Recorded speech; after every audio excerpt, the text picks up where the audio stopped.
Revolt of 1857, we were having the discussion on that topic. Under that segment, yesterday we did discuss how the revolt is spread from the Barakpur military base, and then after gradually it spread in the Meerut military camp, and then after the military of Indians army reached to the Delhi, and Bahadur Shah Jafar accepted the leadership of revolt of 1857. Bahadur Shah Zafar जो रहते हैं वो 10 मई को जब वहाँ पे विद्रोही मेरठ से आगे बढ़ते हैं, दिल्ली पहुँचते हैं 11 मई को, तो उन्होंने क्या किया, उन्होंने विद्रोह का नेतृत्व स्वीकार किया। इसके आगे फिर हम लोग बढ़ते हैं और कैसे जो है अदर सेंटर पे ये रिवॉल्ट स्प्रेड करता है। तो दिल्ली में किसने विद्रोह का नेतृत्व किया, कानपुर, लखनऊ, बरेली, इलाहाबाद पे चर्चा करते हुए फिर हम लोग झांसी की रानी रहती हैं उन पे चर्चा किया गया, और उनके बारे में कुछ कहानियां मैंने आप लोगों को बताई थी जो बेसिकली आप लोगों को बुक्स में नहीं मिलती हैं।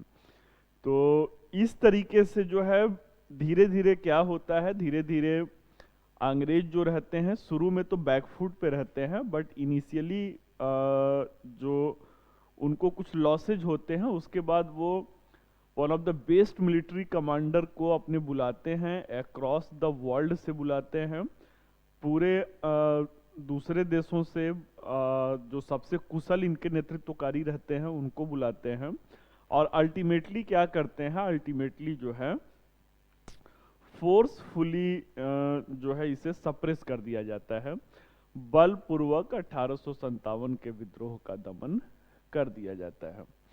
तो इसी पे हम लोग चर्चा कर रहे थे कि परिणाम क्या था। तो परिणाम आप सभी लोगों को पता है, the ultimate result of the revolt of 1857 was failure. ये क्या हो गया था, ये असफल हो गया था। अब 1857 का विद्रोह जो है वो असफल हो गया, तो अब अगले मुद्दे की बात क्या है भाई हम लोगों की, कि क्यों असफल हो गया, वाई द रिवॉल्ट फेल्योर्ड, क्यों असफल हो गया। तो असफल क्यों हो गया, there were the several reasons behind that. इसके पीछे क्या रहता है, इसके पीछे बहुत सारे कारण रहते हैं। तो चलिए असफलता के कारणों पे अगर विचार किया जाए तो यहां पर पहला कारण क्या था, पहला कारण जो था that was the lack of coordination रहता है। क्या रहता है, लैक ऑफ कोऑर्डिनेशन रहता है। जो भारतीय रहते हैं इनमें क्या रहता है, इनमें एकता का अभाव रहता है, लैक ऑफ कोऑर्डिनेशन रहता है। तो due to that lack of the coordination, जो एकता का अभाव है उसकी वजह से क्या होता है, देखिए हमेशा से this is the philosophy of the life also, एक और एक मिलकर के क्या होते हैं, गणित की वर्णमाला में एक और एक मिलकर के दो होते हैं, जिंदगी का जो फलसफा है, जिंदगी के फलसफा में एक और एक मिलकर 11 होते हैं। क्या भाई दुनिया, पूरा विश्व हमसे इनलाइटेंड हुआ। भारत की वो सुने ना, है प्रीत जहां की रीत सदा, मैं गीत वहां का गाता हूं, भारत का रहने वाला हूं, भारत की बात बताता हूं। तो वसुधैव कुटुंबकम, जिसे आज आप लोग ग्लोबलाइजेशन के रूप में देखते हैं, लिबरलाइजेशन है, प्राइवेटाइजेशन है एंड ग्लोबलाइजेशन है, ये ग्लोबलाइजेशन अंग्रेजों ने नहीं दिया, ये ग्लोबलाइजेशन मॉडर्न वर्ल्ड की संकल्पना नहीं है।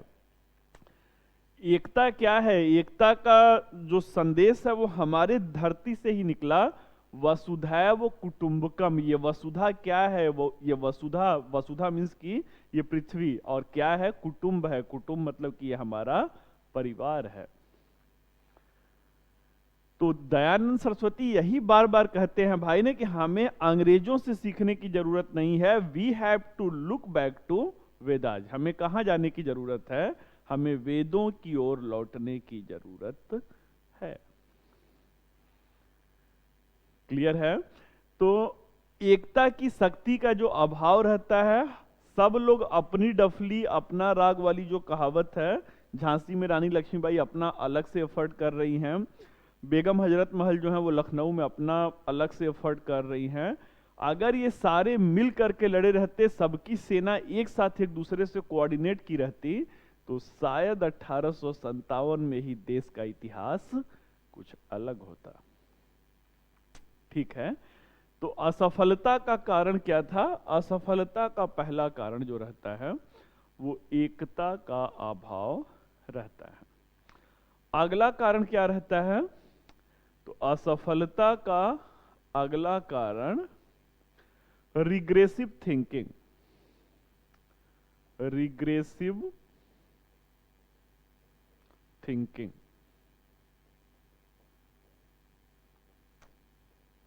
रिग्रेसिव थिंकिंग का मतलब क्या है भाई? पश्चगामी सोच। पश्चगामी सोच। तो पश्चगामी जो सोच रहती है, जो लोगों की अपनी रिग्रेसिव थिंकिंग रहती है, ये रिग्रेसिव थिंकिंग की वजह से क्या होता है? इंटेलेक्चुअल कम्युनिटी जो रहती है, समाज का जो बुद्धिजीवी वर्ग रहता है, बुद्धिजीवी वर्ग ने इनको सहयोग नहीं दिया। ठीक है? तो इंटेलेक्चुअल क्लास, देखिए आपको क्यों घर वाले सहयोग कर रहे हैं? आप लोग पढ़ने वाले छात्र हैं, आपके घर वाले, आपका ये सपना जब आप सफल हो जाएंगे, ये सपना आपका अपना नहीं है। आपकी सफलता में केवल आपका अपना योगदान नहीं है, आपका सपना आपके घर वाले भी जी रहे हैं। ठीक है? अगर घर वालों का ये त्याग नहीं रहता भाई, लाखों रुपए फीस अगर देने के लिए उनके अंदर मादा नहीं रहता, तो कहां से ये चीजें आप कर पाते, कहां से आप अपनी मेहनत कर पाते? तो ultimate the matter is what, ultimately the matter is what, whatsoever you are pursuing, that the ideology is having the progressive thinking और that is having the regressive thinking. अगर अमेरिका की क्रांति की हम लोग बात किया जाए, तो अमेरिका की क्रांति में क्या रहता है? अमेरिका की क्रांति में जो सोच रहती है वो क्या प्रगतिशील रहता है। उन्हें स्वतंत्रता चाहिए था, उन्हें समानता चाहिए था। वो क्या कह रहे थे? No taxation without representation. प्रतिनिधित्व के बिना कोई भी कर नहीं। तो एक तरीके से उनकी सोच आगे की रहती है। फ्रांस की क्रांति जो रहती है, वहां पर भी जो आदर्श रहता है वो क्या रहता है? वो प्रगतिशील रहता है। They were talking about the liberty, they were talking about the fraternity, they were talking about the brotherhood. स्वतंत्रता, समानता, बंधुत्व के आदर्श पर फ्रांस में लड़ रहे थे, तो सबका साथ उस पे मिलता है। हमारे यहाँ पे जो लड़ा जा रहा है, 1857 का विद्रोह किया जा रहा है, वो कोई अंग्रेजों से स्वतंत्रता की बात नहीं रहती है, देश को स्वतंत्र कराने की बात नहीं रहती है। यहां पे सबको क्या चाहिए था? अपना जो खोया हुआ राजतंत्र था। अरे लक्ष्मीबाई अपने बेटे के लिए लड़ रही थी भाई ना, दामोदर राव के लिए लड़ रही थी। हजरत महल जो थी वो अपने बेटे को, ब्रिटिश कादिर को क्या बनाना चाहती थी? उसको राजा बनाना चाहती थी। कानपुर के जो नाना साहब थे वो चाहते थे कि हमारी पेंशन बंद हो गई है, हमारी बात जो वो है, हमारा राज्य जो है वो हमको फिर से मिल जाए। बहादुर शाह जफर क्या चाहते थे? वो मुगलों की प्राचीन जो वैभव थी उसको चाहते थे। तो कुल मिलाजुला करके क्या है भाई? कुल मिलाजुला करके ये लोग आगे की नहीं सोच रहे थे। इनका आदर्श क्या रहता है? सैकड़ों वर्षों पुरानी जो घिसी पिटी राजतंत्रात्मक व्यवस्था है, they wanted to establish them once again। वे उसे क्या चाहते थे? वो उसे फिर से स्थापित करना चाहते थे। क्लियर है? ठीक है? तो चलिए जो है, तो पश्चिगामी सोच रहता है, इसलिए समाज का जो बुद्धिजीवी वर्ग रहता है, बुद्धिजीवी वर्ग इनको सहयोग नहीं देता है। अब अगला कारण क्या है? तो अगला कारण जो है वो, अगला कारण जो था वो जमींदार कम्युनिटी, जमींदार community were loyal to, were loyal to British government, British government. Hindi वाले जमींदार वर्ग क्या रहते हैं भाई? जमींदार वर्ग जो हैं ब्रिटिश शासन के समर्थक रहते हैं। समाज में दो तरीके के लोग होते थे ना, एक जो जिनके पास शक्ति होती थी, जिनके पास सत्ता होता था, जिनके पास अपने विशेषाधिकार होता था, वो कौन थे? वो जमींदार वर्ग थे। तो जिनके पास शक्ति थी, जिनको लड़ना चाहिए था, वो क्या थे? वो अंग्रेजों के भक्त बने रहे। तो इसलिए क्या होता है, इसलिए हमारे अंदर एकता, समाज के हर वर्ग का सहयोग नहीं रहता है और हमारा विद्रोह असफल हो जाता है। अगला कारण विद्रोह की असफलता का क्या रहता है? तो अगला कारण जो रहता है वो ट्रेडिशनल वॉरफेयर टेक्नोलॉजी रहता है। वो ट्रेडिशनल वॉरफेयर टेक्नोलॉजी रहता है, परंपरागत युद्ध पद्धति रहता है। तो जो परंपरागत युद्ध पद्धति है, जो ट्रेडिशनल वॉरफेयर टेक्नोलॉजी है, ये क्या होता है? इस परंपरागत युद्ध पद्धति में हमारे यहाँ पर लोग बर्छी, ढाल, कृपाण, कटारी जिसे कहा जाता है, वो लाठी डंडे से लड़ रहे थे। किससे लड़ रहे थे? जो भारत नहीं, जो दुनिया की सर्वशक्तिमान शक्ति थे। दुनिया की सर्वशक्तिमान शक्ति कैसे थे भाई? पूरे दुनिया का जो साम्राज्य था, उसमें सबसे बड़ा जो साम्राज्य था वो अंग्रेजों का था। ऑस्ट्रेलिया से लेकर के अमेरिका और कनाडा तक इनका शासन था। अंग्रेजों के बारे में कहा जाता था कि इनके साम्राज्य का सूरज कभी डूबता नहीं था। मींस कि जब ऑस्ट्रेलिया में दिन होता था, जब ऑस्ट्रेलिया में रात होता था तो अमेरिका में दिन होता था, जब अमेरिका में रात होता था तो ऑस्ट्रेलिया में दिन होता था। तो ब्रिटेन का साम्राज्य इतना बड़ा था कि उसके साम्राज्य में सूर्यास्त होता ही नहीं था, कहीं न कहीं दिन था ही। भाई इतना भारत की ही साम्राज्य की बात नहीं हो रही है, we are talking about the huge British empire across the world. तो पूरे विश्व में इतना बड़ा साम्राज्य, ऐसे ही तो उनको डेस्टिनी में या भाग्य से तो मिल नहीं गया होगा। उनकी जो युद्ध की तकनीकी थी वो क्या थी? वो आधुनिकतम थी। That was the one of the most modern warfare technology. और वैसी शक्ति का मुकाबला हम लोग कैसे कर रहे हैं? परंपरागत युद्ध पद्धति, लाठी डंडा से हम सोच रहे हैं कि उनको बाहर कर देंगे, भगा देंगे। ठीक है, तो ये भी हमारे असफलता के कारणों में रहते हैं। अगला क्या रहता है? Lack of nationalism. अगला कारण क्या है? लैक ऑफ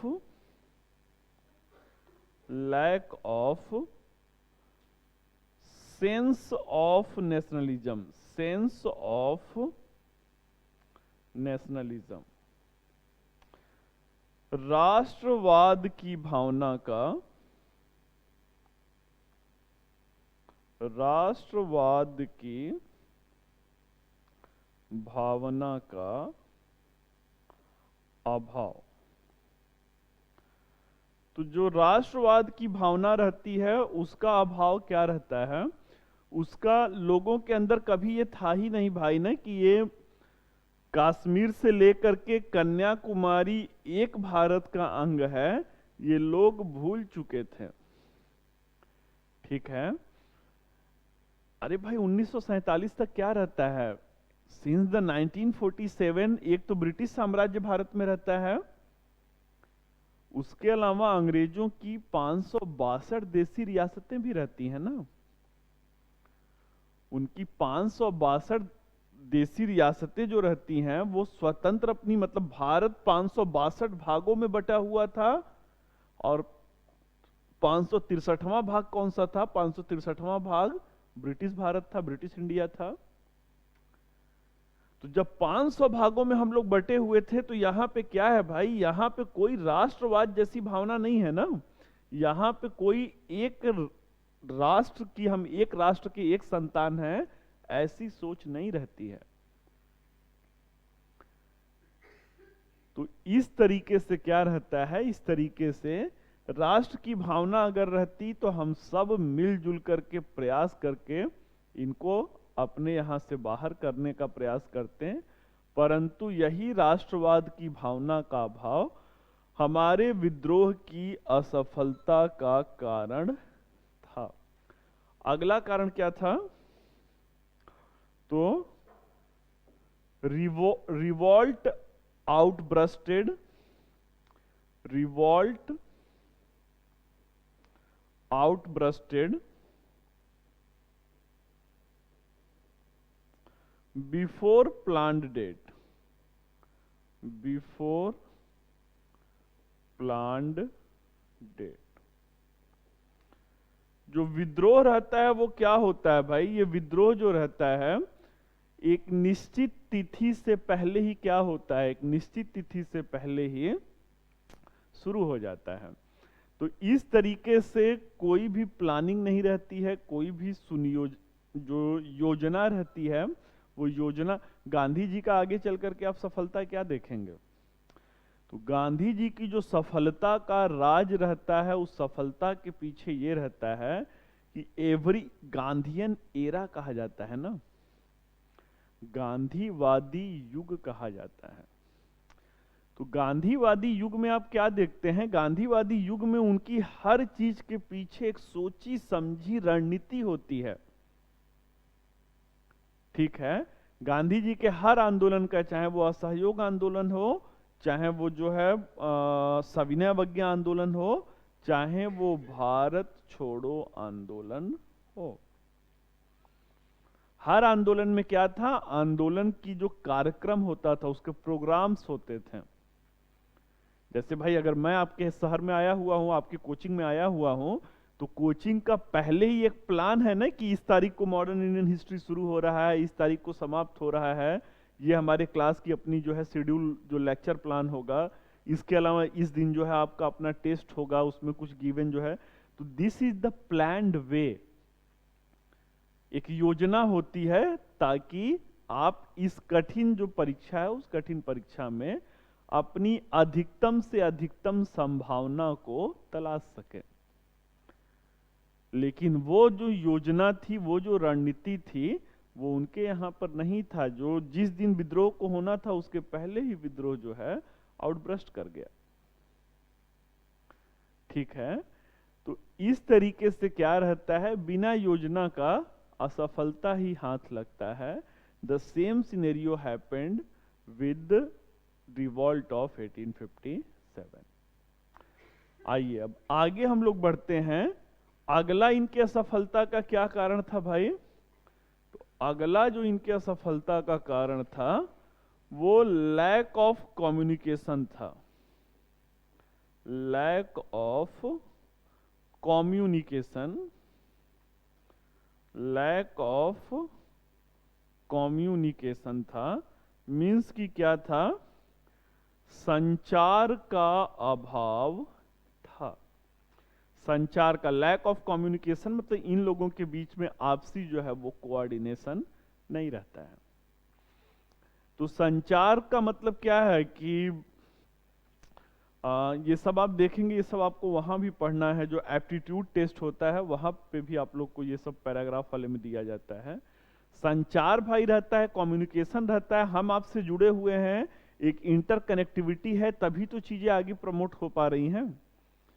तो उस जमाने में क्या रहता है, उस जमाने में संचार के साधनों का अभाव रहता है, और अपना अपना जो दंभ रहता है, ईगो रहता है, उसमें भी एक दूसरे से कोई कम्युनिकेशन नहीं कर रहा है। And it ultimately resulted in the failure of the revolt of 1857। अगला क्या है? अगला जो रहता है, अगला जो रहता है role of traitors, role of traitors. Traitors means की जो धोखा देने वाले लोग थे, कुछ ऐसे लोग थे जो किसके साथ मिले थे? जो अंग्रेजों के साथ मिले थे। जैसे कि तांत्या टोपे रहते हैं। तांत्या टोपे क्या रहते हैं? तांत्या टोपे जो रहते हैं वो एक प्रमुख जो है नाना साहब के सहयोगी के रूप में रहते हैं, परंतु उनकी मुखबिरी की जाती है, धोखे से अंग्रेजों को उनकी सूचना दिया जाता है, और उस सूचना के साथ में क्या होता है? उस सूचना के साथ ही इनको पकड़ा जाता है और फांसी की सजा दे दिया जाता है। तो इनकी भी असफलता में जो वही कहा जाता है ना कि हमारे अंदर जो एकता का भाव था वो भी इसका कारण बनता है। अगला असफलता का कारण क्या है? तो अगला असफलता का कारण है लिमिटेड जियोग्राफिकल एक्सपेंशन। क्या है भाई? Limited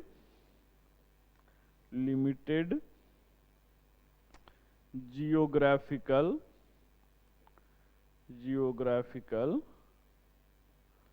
expansion. सीमित भौगोलिक प्रसार।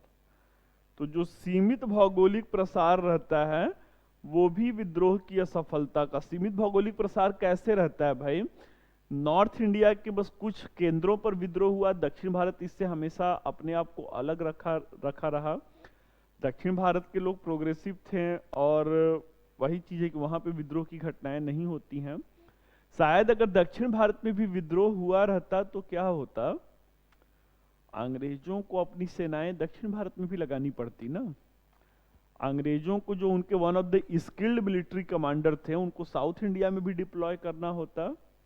तो all those reasons leads to the failure of revolt of 1857।